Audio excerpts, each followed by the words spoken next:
I'm not super worried about it if it's sporadic.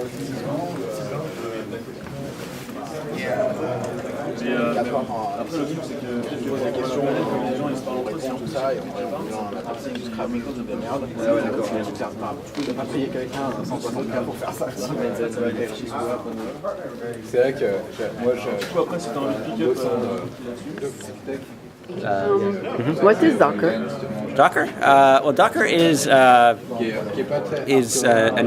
open source engine that lets you take any application and encapsulate it in a lightweight container that will run virtually anywhere. We like to describe it as a shipping container system for code, and that you can sort of put anything inside of it and then run it the same way anywhere, just like physical shipping containers. Okay. So I think that there's been a big change in the world, and back when I got started, developers were writing code that would last for 6 months or a year. They were writing using a platform that was defined for them, and they were deploying to a single server. And all three of those things have changed. And so somehow we need to have an environment now where developers are writing iteratively and constantly, using lots and lots of different languages and frameworks, and trying to deploy in lots of different places what they don't know in advance. And with Docker, we basically allow them to take a lot of that complexity and hide it inside of a container, a virtual container. So their application and the dependencies that it needs to run are inside the container, and then every server looks exactly the same as far as the developer is concerned. And for the people who are running servers, every application looks the same because they just see the outside of the container. Oh, okay. I'm glad you understand that. Thank you. We started life as .cloud, as a platform as a service company, and then decided that there was a much bigger and more exciting opportunity in taking some of the technology that we used at .cloud and making it open source and available for everybody to use. And that was the genesis of Docker. And it's had so much momentum behind it that we thought it was natural to reorient the company and rebrand it and focus purely on Docker. Oh, got it.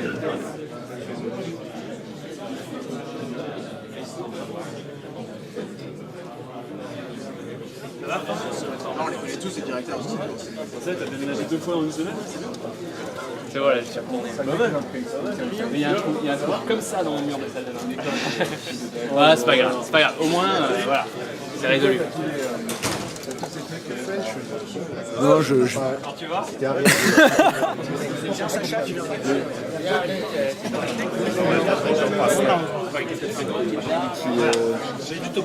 un codeur. Un codeur, ouais. Ouais, clairement. Je fais ça.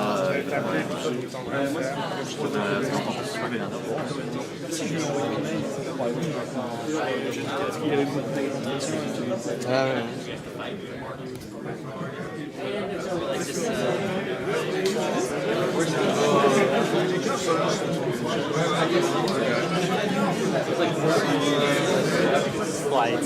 Slideshow. It's called slideshow. Slide.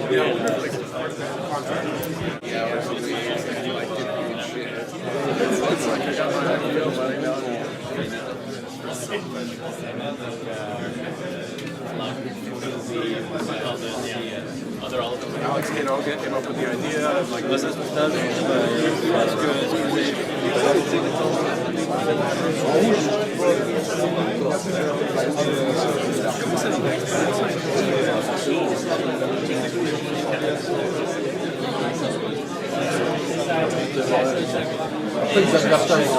Yeah. Have you used it? What's that? Have you ever used it? I've never used it.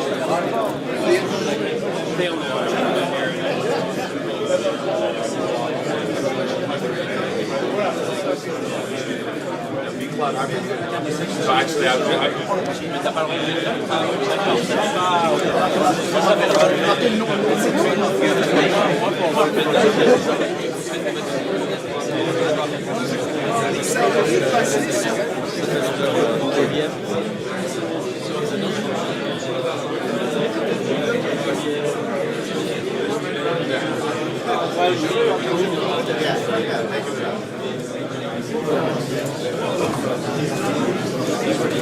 Hello. Hello, welcome.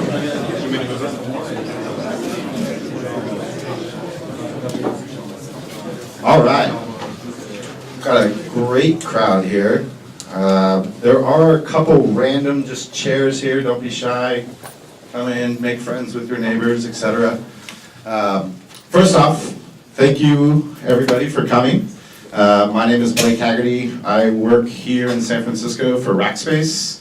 I handle startup and developer relations, engagement, evangelism, whatever you want to call it these days.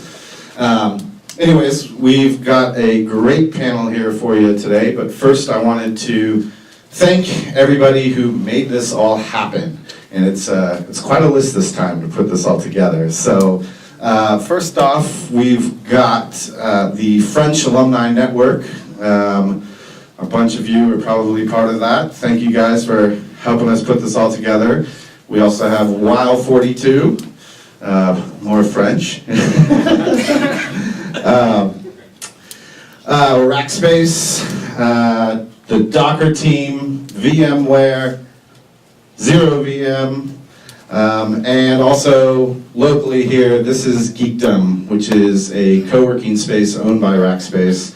So if anybody here is looking for space to build your new startup or your hot new product, you can talk to me about that. And we have space here where startups are developing cool shit. So without further ado, today we have Killian Murphy here, director at VMware.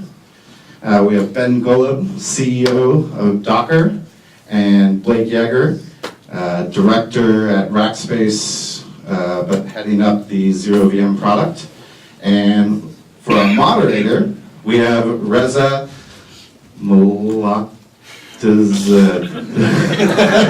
That was it. Actually. Yeah, that was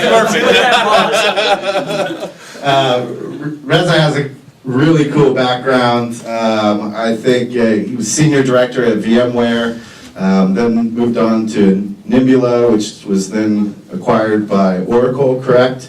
And now is currently vice president at Cumulus Networks. So I'm going to pass the mic off to him. Enjoy yourselves. John Travolta.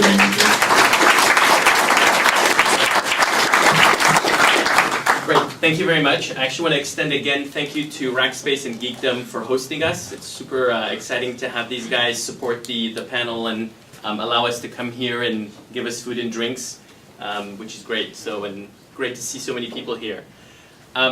So I had the luck and opportunity to be part of the VMware initial team back in 1998 when virtualization didn't exist, and we found it really cool to try to do something new. And I fast forward and see that we created a whole new industry, and there's a lot of permutations on that technology now available.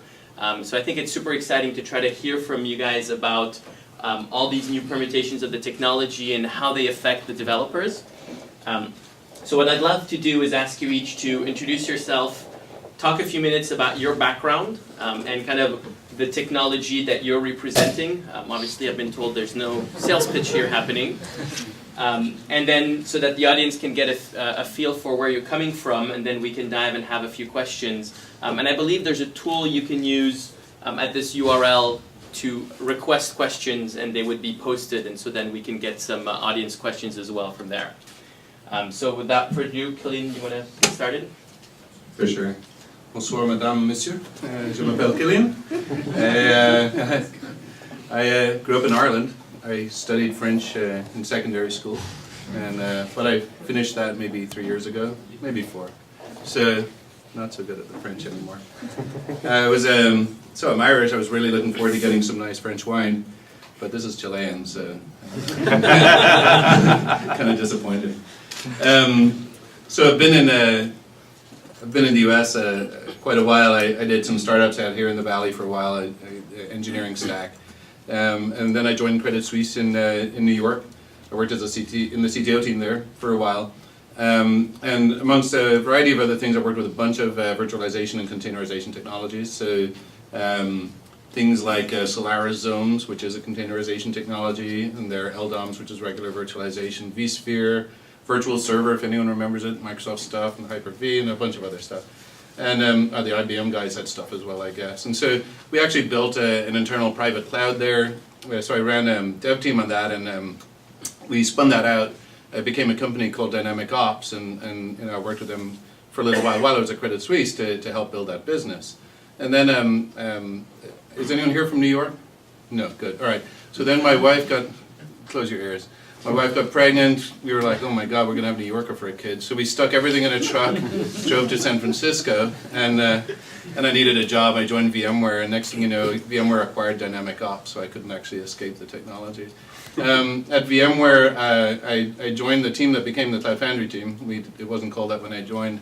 So I worked on Cloud Foundry, ran product management for Cloud Foundry until the spin out of Pivotal about a year ago, so for about 3 years, in which we obviously use infrastructure as a service, so APIs above virtualization, but we also use containers actually inside of Cloud Foundry. And really, and it's kind of worth talking about that a little bit and explaining why that made sense to use both. And it was a little controversial inside of VMware, as you can probably imagine, and but not anymore, right? Because we were able to demonstrate why it was useful. So I now still work on Cloud Foundry on the VMware side of that relationship with Pivotal, but I also work on our infrastructure as a service at VMware. So we are an infrastructure as a service provider. So basically, so we offer VMs, right?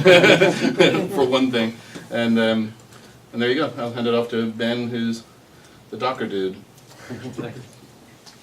Thank you. I'm Ben. It's been 25 years since I studied French, so the only vocabulary I remember are profanities, which is usually useful in a technological setting. I also happen to work at Docker, where I think a good half of the people who work there are French themselves and French engineers, so they correct both my vocabulary and my technical understanding. So I will be very nervous about speaking in French. My background. That doesn't help.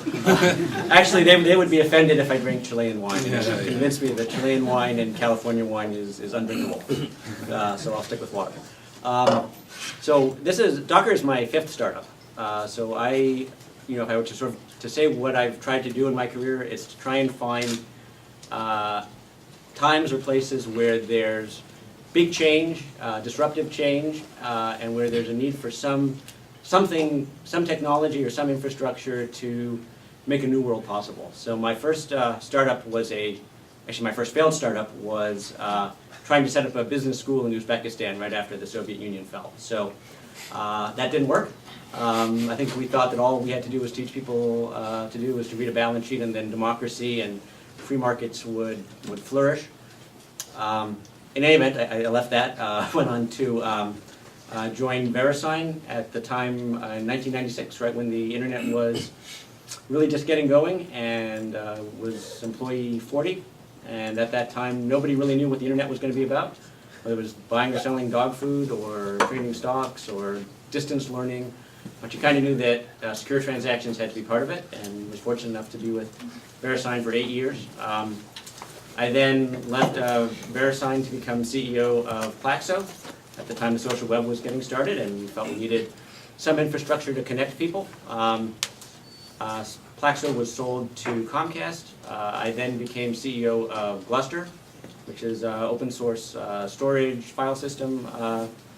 That was at a time when, of course, there's not so long ago, when there's obviously a huge explosion in the amount of data that needed to be stored, and that the way in which you wanted to store data was clearly not going to work with the same kind of big box proprietary model that dominated at the time.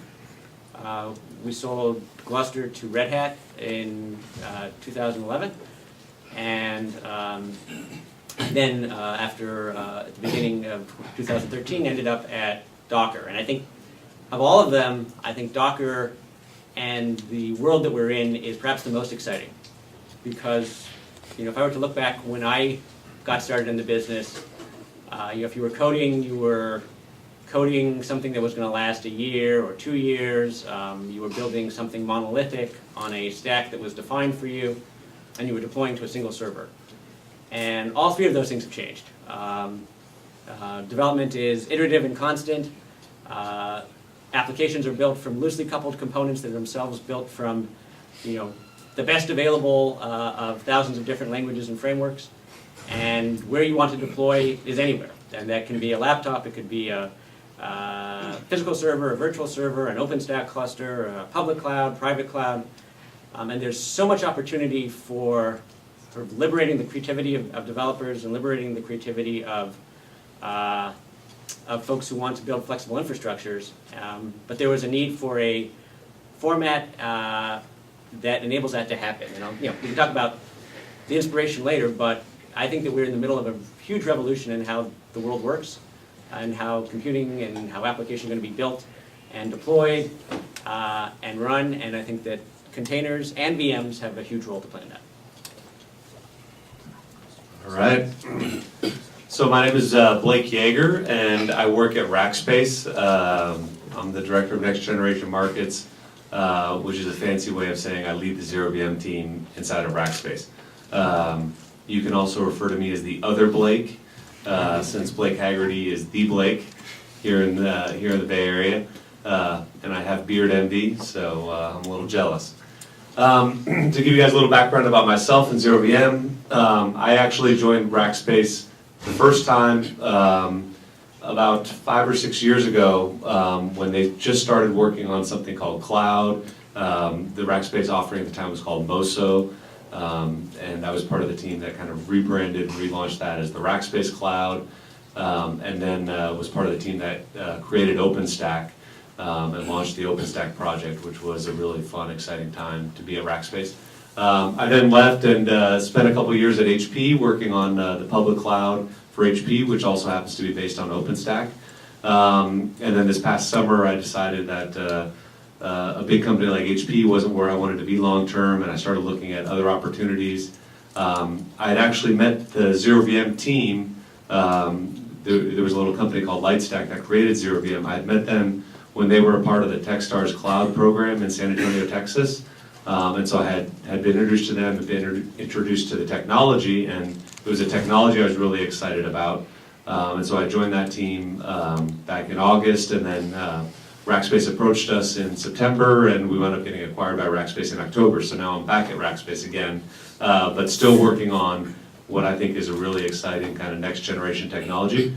And the best part about the acquisition is Rackspace isn't forcing us to try to turn this into a product and get it launched and try to start making revenue off of it right away. Our goal is really to develop the community around ZeroVM. It's an open source technology, and we're really, Rackspace has provided us the opportunity to kind of build a community and kind of see where the community wants to take this technology. To give you a little bit of background on ZeroVM, we call it a next generation cloud hypervisor, but that's a little bit of a misnomer because it's not really a hypervisor in the traditional sense of the word. It's based on the Google Native Client project, and it's almost a sandboxing technology. It creates kind of a secure, isolated execution environment that you can use to run a single application.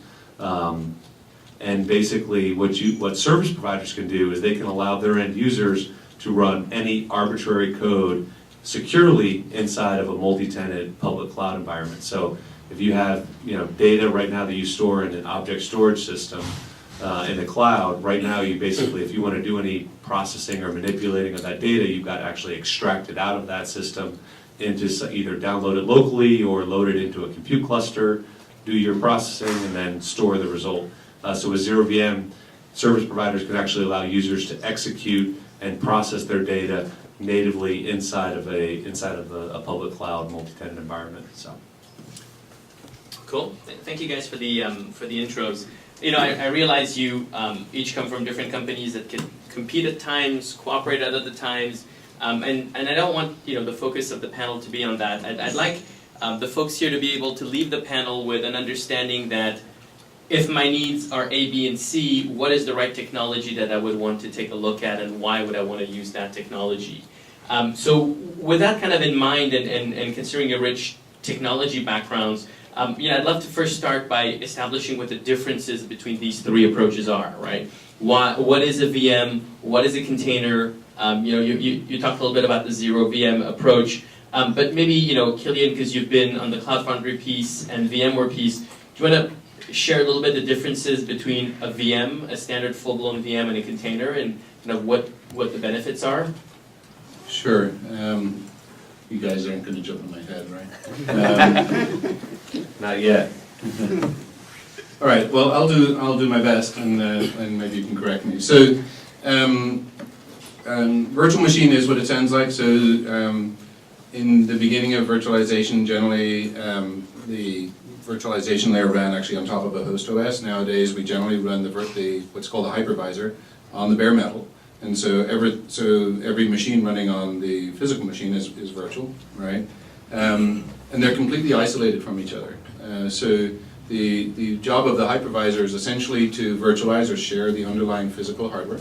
So things like the CPU, the memory, the network, storage, all these different things are shared between the virtual machines running on top of the hardware.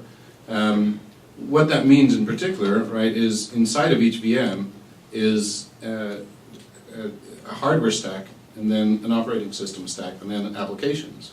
So the virtual machine it looks like a complete physical machine, right? And completely isolated from each other, right? And there's now a lot of history and so credibility behind that claim around isolation, right? A container, the place where I guess the isolation level or the place where that break happens is actually in the operating system. So in most container technologies that I'm aware of at least, you have a shared operating system. So shared physical hardware, shared operating system, but then separate containers above the operating system, right? And so that has both advantages and disadvantages, right? Which leads to different use cases for the two different technologies. So how did it? Very well. Good, yeah. Okay. So, would you, Ben, want to comment a little bit about what Docker does and if that's any different than this container definition, or if you have other things to add to that? Sure. I mean, so I think that you've gotten the basic idea that a virtual server essentially tries to take the notion of a single-purpose application server, physical application server, and sort of convert it into a single-purpose virtual server, which has a lot of great values, especially if you're trying to find a more efficient way to manage hardware or a way to combine, let's say, Microsoft, application server and run it on top of a Linux-based physical server. In the case of generic container technology, you're basically just taking the applicationist dependency and running it on the physical host's operating system, OS. So you can sort of think of it actually very similar to the way that applications are handled on an Android phone. So that if the problem that you're trying to solve is how do I take applications and flexibly move them across different hosts or move them across clouds, or if I want to create an environment where I can quickly create and modify and build applications, then for many of those situations a container format is a much better format. Container technology had been around for a while. What Docker tried to do was take the raw technology that was around containers, whose use was for the most part limited to organizations like Google or service providers where they had lots of specialized technology and techniques, and the containers were not intended to be used outside of that environment, and basically standardize it. So if you look at our logo, we've got shipping containers on it, and there's a reason for that. Shipping containers in the physical world are not just steel boxes. They're steel boxes that are a particular size and that have hooks and holes in all the same places, which means that you can put anything inside of a physical shipping container, seal it up, and then stop worrying because that same box can go from a ship to a train to a truck to a crane without being modified. And the people who are running the ships don't really need to worry a lot about what's on the inside because all containers act the same way. And people who are shipping things don't have to worry about where they're going. And we're trying to do the same thing with Docker, to try and build an ecosystem around Docker so that there's standardization around how you build applications, so that a Docker container will run anywhere, or today anywhere means any Linux server, any flavor of Linux, Red Hat or Ubuntu, or physical or virtual or in the cloud or not, and designed in such a way that you have libraries that you can build from, that it's easy to integrate with other tools that people are using. And so that's really what Docker is about. It's as much about the ecosystem and standardization around containers as the base container technology itself. So if I, kind of play devil's advocate, one thing I feel like I'm hearing is the old stuff was great for VMs, but now the new stuff is much better for containers because people are going towards a trend of standardization. So being, very, I'd say devil's advocate on purpose. So do you want to comment maybe, Killian, on where are both appropriate, or is there actually a world for both today, and why would people want to use VMs today? Okay.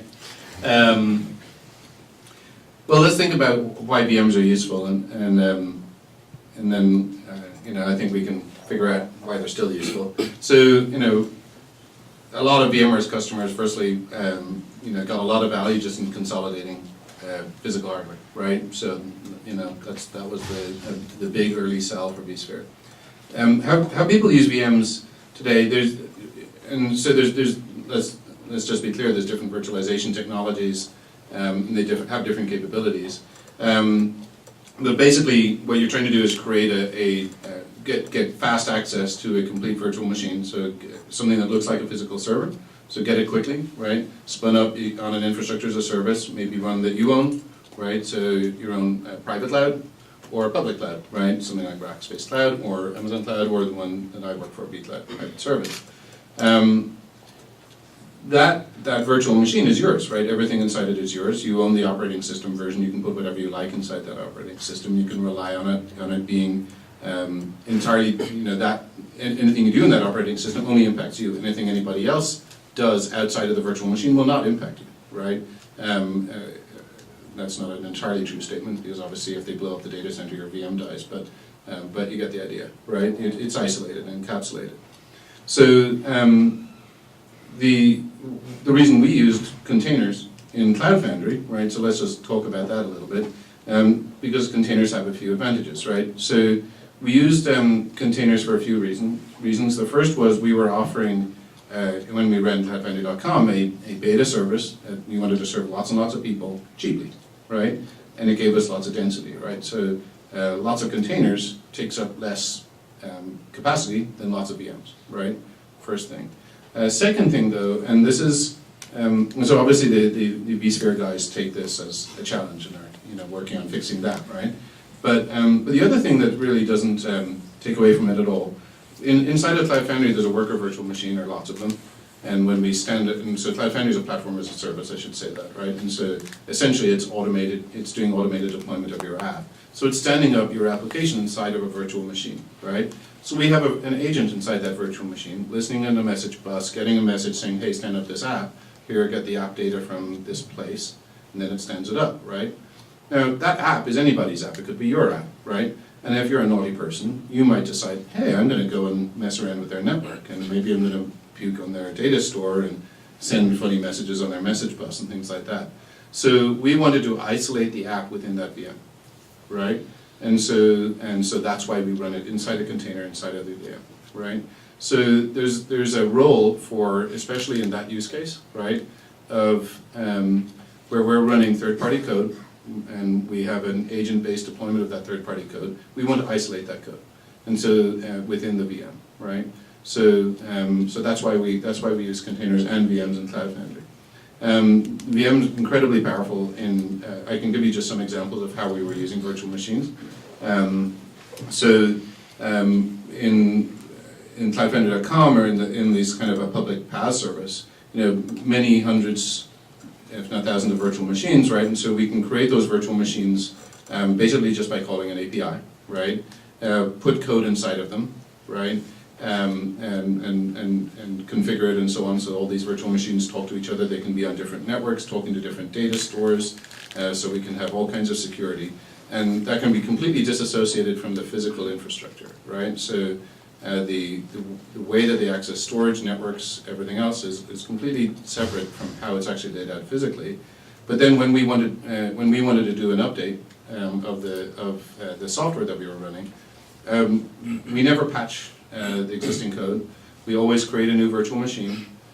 We join it to whatever cluster it's part of, so it's listening on, it's a part of a load balanced HTTP session, or maybe it's on a message bus or something like that. So join that new virtual machine running new code to the cluster, and then destroy one of the old ones. And create a new one, destroy an old one, create a new one, destroy an old one. And so that way we don't have to deal with patch management, right? So we're not patching any virtual machines, we're not patching anything, right? Everything is built from scratch, new code every time, right? And we can have zero downtime updates, assuming that we can do that, you know, create a new, kill an old type approach, right? Which works most of the time, but there's some use cases where it doesn't. So that's the function of the virtualization and the virtual machines. It really is very powerful, right? There's a few other interesting things we can do, like for example, we can move virtual machines around. So, you know, I can just give you an example in my old employer, Credit Suisse, where if we wanted to maintain a server, so we need to take it out of commission, we could live migrate all the virtual machines off that server. So nobody who's using those knows, right? You can literally, like the demos of the, you know, shows, we'll have a movie playing from a virtual machine running on that server, and migrate it to a different server. You will not see a glitch in the movie, right? So it's incredible, it's really quite remarkable.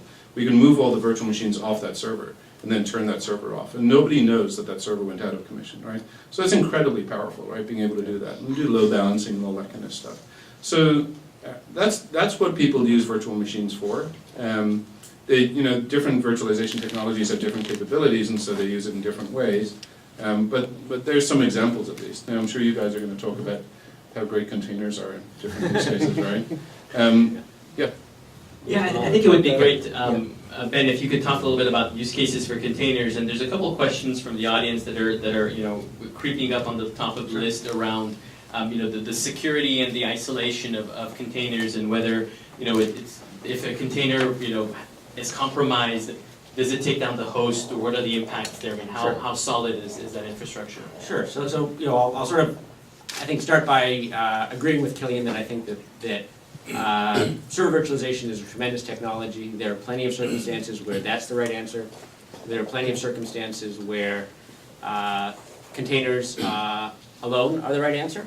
And there are many circumstances where the combination makes sense. So you can run containers within a VM. And so it really depends to a large extent of what your use case is, what your environment is, what your security concerns are, et cetera. What I think is sort of important to understand with the container approach is that it basically separates application management and how you're creating applications and deploying applications and updating applications from infrastructure management. And for many people, the ability to separate that provides lots of great opportunities, because at the end of the day, you know, infrastructure management to some extent is about stability and uptime and not having things change, and application management to a large extent is embracing chaos and changing and experimenting. And the kind of people who like to do one don't generally see eye to eye with people who like to do the other, and they're both right. So that having been said, I think it's absolutely true that containers are less mature than server virtualization. But I think that there are a number of things to look at in terms of the security models that are associated with containers. So containers, by leveraging C groups and by leveraging namespaces, you're actually able to get really sophisticated levels of both isolation and resource management within containers. The other thing that I came from a security background, and while certainly it's true that containers can now allow you to do stupid things, so you need to set the default so that people don't do stupid things. But the biggest problem that most people that I know who are sort of in the security game face is that there are, thousands of vulnerabilities, and it's impossible to address them all. And so the pain of addressing vulnerabilities or reducing your attack surface are really important. So if you have an environment where your approach is to take every application and create a VM, you're essentially creating a situation where you have things that are time-consuming to create, and where each VM has its own OS. So if there's some OS-level vulnerability out there, you need to know what OS is in each VM, as opposed to a container-based approach where theoretically you can have the same OS on every server, and then you just patch that. Similarly, because of the way that sort of containers and Docker work, if you make a change to a container, you change a binary or a library, you have a small patch, you can update thousands of running containers without shutting down an operating system and without pushing anything more than the couple of kilobytes that are associated with that change. So you create an environment where I think you can get more standardization, less attack vectors, and make it easier to address problems as they arise. So I'm not saying containers are better or VMs are worse, but I'm saying that they offer different approaches towards solving problems. Great, thank you. So Blake, you commented that today you guys were not focused on putting a product out, and you were more focused on building a community. But would you mind commenting on kind of what are the right use cases for your approach? And although you guys are probably even less mature than containers, or maybe you'll want to say that I'm wrong there, what is kind of the direction you're taking and where you feel you're going to bring the most value to developers? Yeah, so I mean, I think it's a fair statement that ZeroVM is a very, a new technology, and so we've got a lot of maturing to do. And I think as a team inside of Rackspace, we've got a lot of ideas about where this technology can go, and what we're really hoping is, as we start to build the community, that there's other really smart people out there that get involved and kind of help us define the direction. When we look at the use cases that are really well suited to ZeroVM right now, so to give you an idea of kind of one of the differences that we've been talking about the operating system. So in a traditional VM, every VM has its own copy of the operating system. So if you want to patch something on your own or do something at the operating system level, you can do that with your VM. With the containers, you usually have a shared operating system. Well, with ZeroVM, there is no operating system. It's literally just a raw x86 execution environment for your one application to execute in. So it limits, if you're used to doing things where you're going to be, developing on an operating system, it's a very different way to develop applications, but it allows us to maintain really good security and really good performance as well, because we don't have any of that overhead. And so the use cases that we're focused on are really, there's two kind of families of use cases. One is what we call data local computing, so where you have data that's in some sort of service somewhere. It might be an object storage service, it could be some other sort of database service or something. And you want to, instead of having to pull that data to your application to do your processing, you actually flip that around on its head and you can actually push the application to the data and do the processing wherever the data is. So we're taking advantage of data gravity, the fact that moving data around takes time, it's expensive. For big data sets, it can be very lengthy time process.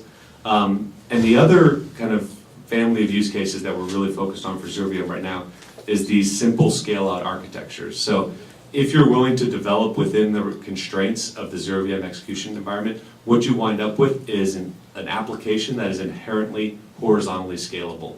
So you wind up with an application data bundle that, as much as you can scale out your data, you can scale out your processing on that data. And so it kind of creates a new type of cloud architecture. Instead of having to develop a multi-tier, complex multi-tier application where you've got a load balancing tier and then an application tier and some sort of centralized database, you wind up with kind of this application data blob that can be scaled as easily as your data can be scaled. Okay. Cool, thank you. I'm going to take another question here from what the audience has put up. Clearly, Killian, you mentioned the VM is a full, basically, hardware abstraction, so you have the equivalent of a computer in a virtual environment, but not necessarily for a container. So there's a question here about the ability to do packet capture injection to or from a physical network interface from a container. So basically, what type of flexibility do you have in monitoring what's going on at a container level, because you don't have the full interfaces that you have in the case of a VM, and how does that affect the application and your ability to monitor the app? I'm not sure who wants to take that one. I don't think I can answer that question. Can you answer that question? Do packet capture injection. Can you do that? Yes. It is possible. Yeah. I'm not sure what QoS is available around that right now with LXC today. But more generally, do you want to maybe comment about limitations of what you can do in the case of I think containers? the first question actually is the one at the top there kind of gets to it a little bit more, right? Which is really about tenancy from my point of view, right? And so this question kind of is getting it from a slightly different direction. Let's just say Amazon Web Services is using VMs and virtualization. There are vast numbers of stateless apps on that service. right? So no, VMs are not about stateful and containers about stateless. That's not a good way to think about it. I think, so if you want to share a bunch of infrastructure between a bunch of different tenants, you want to maximize the isolation between those tenants, especially if half of them are Eastern European hackers and stuff, right? So, I'm a European, I'm allowed to say these things, you too. So, no, you need good isolation, right, from each other, right, and especially as trusted lines. And frankly, trust is not very high between app developers and deployers within most organizations, let alone between organizations, right?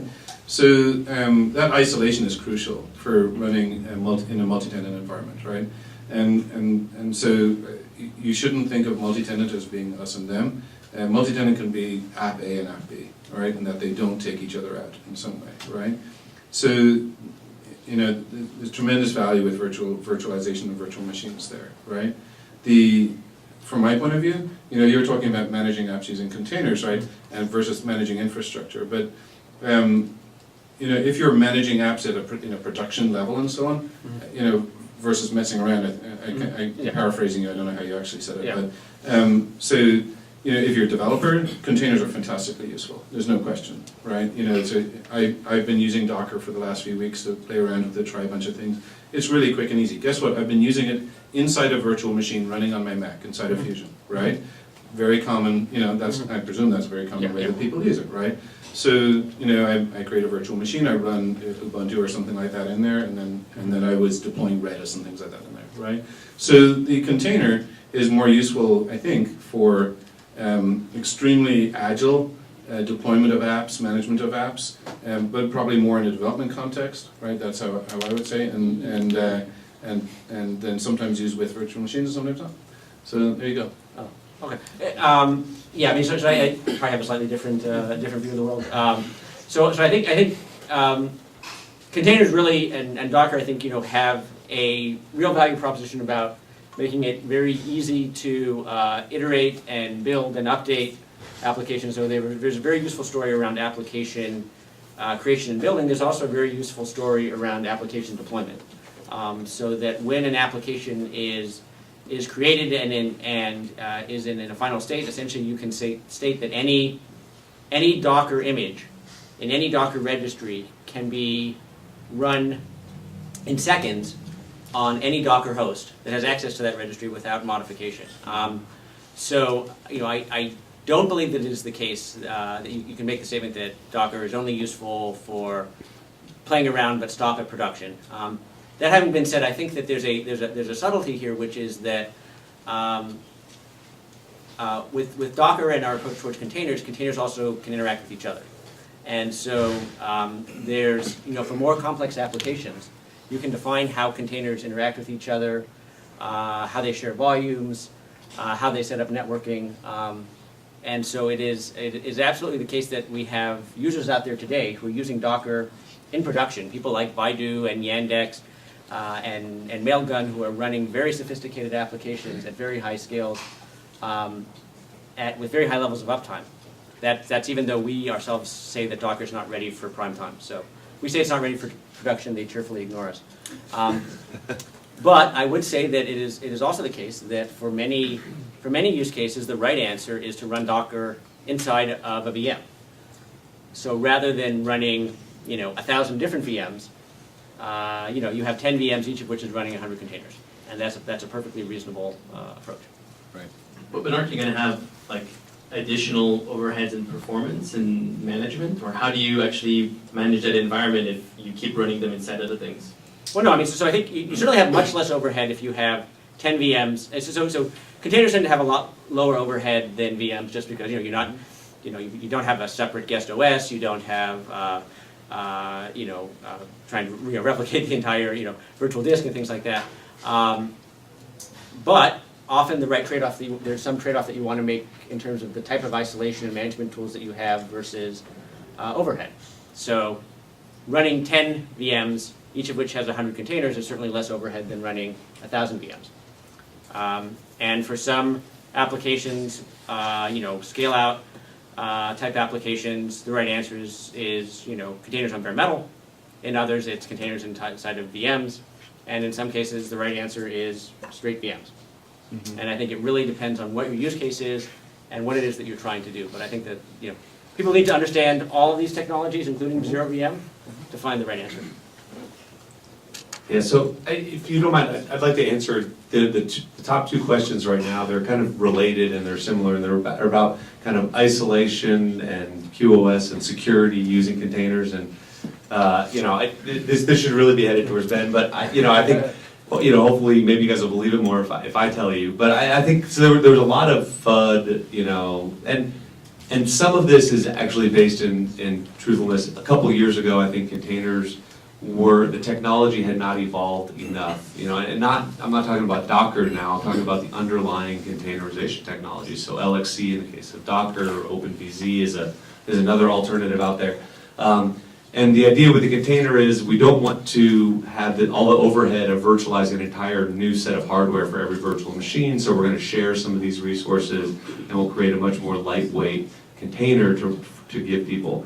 And there were issues with resource hogging, that C groups wasn't really mature enough to do kind of true QoS on everything. There were some security issues, and you really couldn't use this if you had untrusted. And some of those issues still exist to a certain degree today, but the technology's come a long way in the last couple of years. And I think there's this kind of lagging misconception in the market that containers have huge issues with resource isolation and QoS and things like that. So, And I'll just say really quickly, the best people to answer questions on security and isolation are not me, but people like Jerome and Victor and a few other folks from Docker out in the audience. So they can just raise their hands. You can go talk to them afterwards to get some of those questions answered. Okay, so what would you guys, if we let aside a little bit just the technology approach and look more at industry trends, clearly, there seems to be a trend where we've gone from these full-blown VMs to something that's lightweight and something that's even lighter weight. Would you say that that's kind of the overall trend, and that as containers become more mature, VMs will disappear, or do you feel that there's always going to be a need for coexistence for things that are just simply never going to be, reaching the maturity level required for that? I'll give you my point of view. Firstly, Ben's right that I was thinking about it while you were talking, and so using say Docker as essentially a deployment tool is a totally reasonable thing to do in production. You're right about that. I guess I was thinking mostly about isolation and tenancy. Okay, yeah. So which brings me to your question.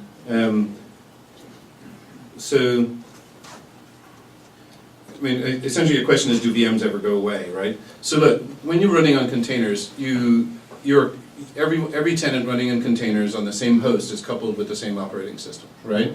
And so if you want to run the exact same operating system as everyone else on that host, and exactly the same in every way, well, maybe that's okay, right? But for a lot of people, that's not okay, right? And certainly the production environments that I've been in, they do not want that. They want greater isolation. So even if the container implementation was perfect, right? And so the apps they still don't want to have that version coupling, so to speak, right? They want to be able to independently run on different versions of the OS and not have some gigantic coordinated maintenance update where everyone updates their apps OS at the same time or something. So no, I don't think VMs are going away anytime soon, right? I really don't. I mean, obviously VMware pays my salary, so I'm not allowed to think that. But ignoring that, I really don't. I think the two things. I really think the two technologies work really well together, right? And so we've used them really well together. So in Cloud Foundry we basically did our own equivalent of Docker. It's called Warden. I wasn't clever enough, as clever as Ben, to actually turn it into a company. And that wasn't me. and interestingly enough, my old boss invested in Ben's company, and he wasn't clever enough either. So he just invested instead. But no. So I think the two together work really, really well. Do you have a different point of view? Well, I was going to kind of build on that a little bit. So I definitely agree with everything that you're saying. I mean, VMs are not going away anytime soon. I think there's definitely, use cases where it just makes sense. And what I was in terms of the long-term trends of the industry, I think what I'm kind of seeing, and this is not something that's happening in the next 2 years. This is talking 10 years out. Is there's this idea of a specialization, so it used to be that you would have a single physical server that would run multiple applications, and then people realized, well, that wasn't really efficient, and then they started doing kind of single app servers, and then they started realizing, well, now we're wasting a lot of resources, so virtualization came in, and you kind of had single app virtual machines, and then it's kind of, well, that's a little bit heavy, we need something lighter weight, now we've got containers, and so I think there is this focus there. At the end of the day, developers don't want to think about infrastructure. They don't want to think about the underlying physical infrastructure. And so the progression and the trend that I see is is technologies that are evolving that allow developers to think about things other than the underlying hardware and the physical infrastructure that they're having to run on. And the more that all these technologies work together, and can be actually used with each other, as we've kind of been illustrating. But I think at the end of the day, the goal is for developers to be able to write applications, and not just personal blog type of applications, but real applications that do real things, where they're not having to worry about that underlying infrastructure. And that's Cloud Foundry is the perfect example of a project to solve that kind of need, and it's leveraging these technologies that are making that type of infrastructure a reality. Yeah, I mean, I think I would just add that I think that in terms of unstoppable trends, it's very clear that the cloud writ large, the sort of abstraction and commodification of resources that are in a pool that is available for use is clearly an unstoppable trend. I think the trend towards big data type applications, where you're trying to run the same application across large numbers of servers, and where you want to get high levels of performance and be able to scale up and scale down rapidly, that's not going to change. And I think that the sort of inherent desire of developers to be creative and try new things is clearly not a trend that's going to go away anytime soon. So I think, just again, as the analogy to the physical world, what you want to do is you want to have the right level of abstraction and separation of concerns, so that developers can be creative and try new things and stitch together applications from components, and not have that mess up or have to worry a lot about the infrastructure management. And similarly, have the people who are trying to run these massive infrastructures, put them in a position where they don't get screwed up every time a developer tries something new. And I think that at times that unit of abstraction is going to be a VM. And at times it's going to be a container. But I think that it is inevitable that the use of containers is going to grow very rapidly, and I think that the use of VMs is going to grow very rapidly as well. Okay, so I'll keep taking a few questions from the audience here. There's a question about, does Docker eliminate the need for configuration management tools like Chef or Puppet? Does that have any impact? Do you guys care? Yeah, I mean, Docker works with Chef and with Puppet. It also works with other great tools like Salt and Ansible and Travis, right? So what I do think, though, is that the use case where you create a new Chef script every time you're deploying a new application, that goes away. And what we'd like to think is that you can use configuration management to set up your environment the way that you want it to be, including having servers properly configured to run Docker. But then a lot of the churn and variation that happens at the application level doesn't require the use of Chef and Puppet. And how is that different than from a VM?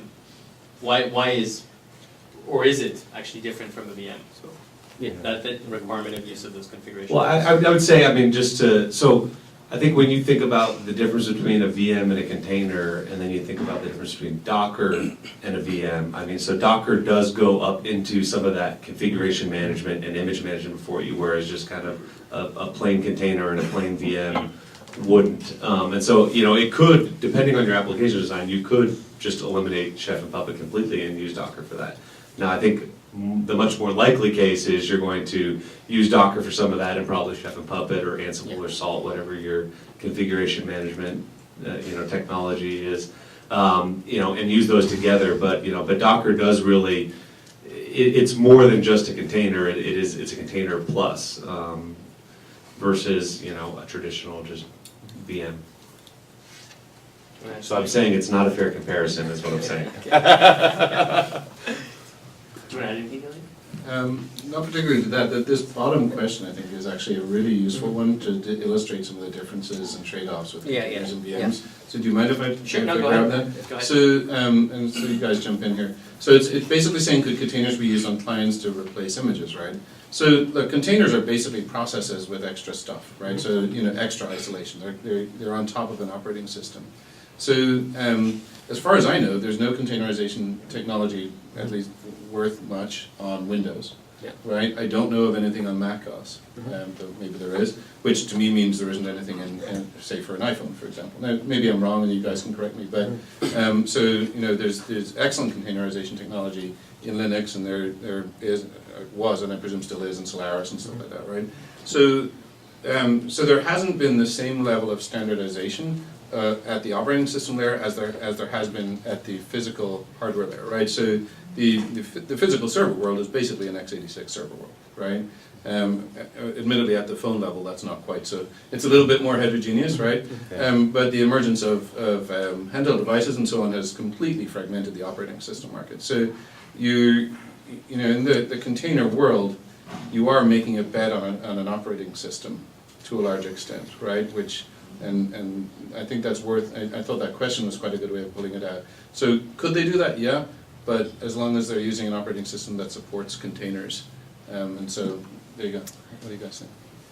Well, I mean, I think that sort of the VDI use case, the virtual desktop use case, I mean, it is a really great example of where a VM approach makes sense. Right. Because you really are trying to provision a machine.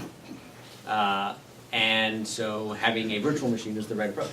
It was kind of the app virtualization thing, right? Yeah, but I think in terms of the sort of app virtualization, what I would say is that in terms of choosing an operating system, in essence, with sort of with Docker, for example, the only thing that we're restricting you to right now is saying, hey, Linux apps of any flavor should run on Linux servers of any flavor. So we are not letting you or enabling you to run Microsoft Exchange on a Linux box. That's a VM use case. But we are getting you to the point where the only thing that we really are saying is that there needs to be a Linux kernel at the host. And if you are comfortable with that, that's great. I mean, if you say, hey, listen, I really want the Ubuntu userland, and I'm going to be running, but my hosts are all RHEL, that's okay too, right? Then you just have that additional userland in the container. So, I think again, it really, you're not going to see one or the other be replaced. But I think that you will increasingly see containers add new capabilities around isolation, around the ability to apply some of the things we do right now in the Linux world to Solaris, and actually ultimately in sort of the Mac and Windows world as well. But both are exciting technologies, and neither one is standing still. Does Docker work on Android? No, not right now. We have a big enough challenge with 25 employees and a turtle to address the Linux market. Yeah. Okay, great. So we're running out of time for the panel, so I wanted to thank you guys all for participating and bringing your insights.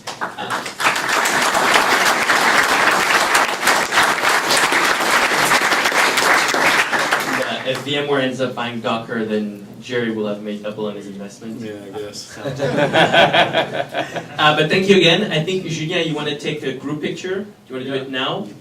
So this is special, we are lots. So what we're going to do is you turn around, you look at this guy, and you smile.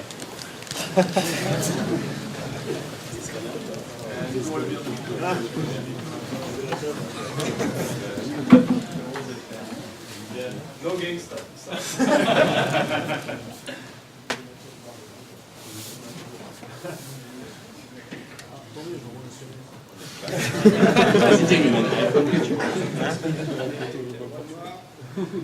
Everybody, raise your hand. Thank you very much. See you, Reza. Thanks, Ben. Thanks, Killian. See you. Hey, thank you, Reza. Appreciate it. Ben, enjoyed it. Thank you. Enjoyed it. Kill it. Cheers.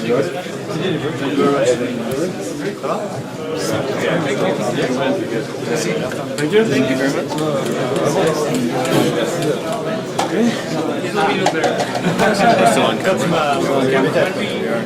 Don't say any rude words. I told you that's the only French I know. Yeah, I gotta.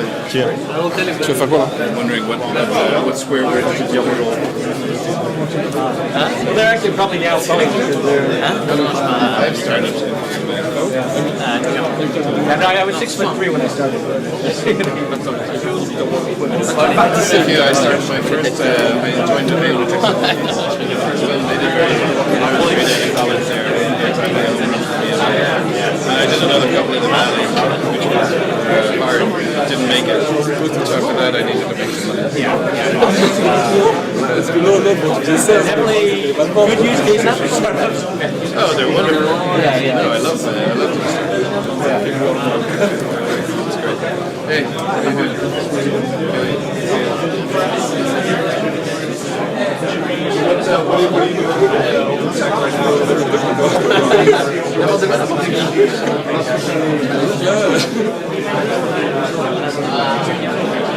Bonsoir, c'est ça?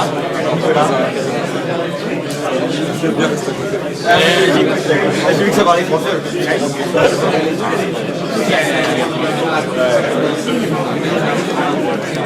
J'avais pas marqué.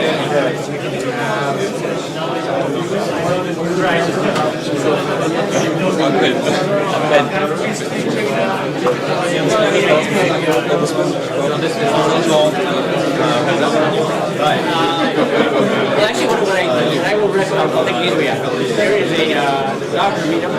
There will be a lot of people from a lot of different companies trying a lot of different things. Yeah. Expecting a lot of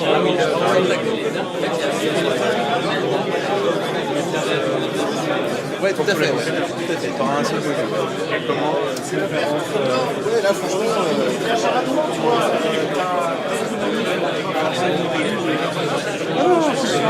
Il n'y a pas forcément d'impact, mais c'est un truc qui va se prendre. Ah non, pas encore.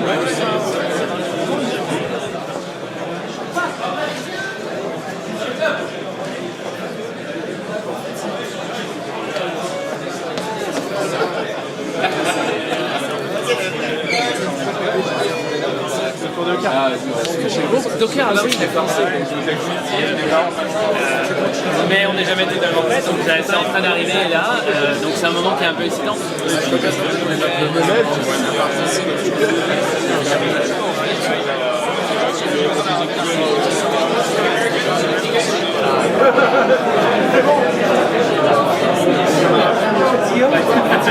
Rien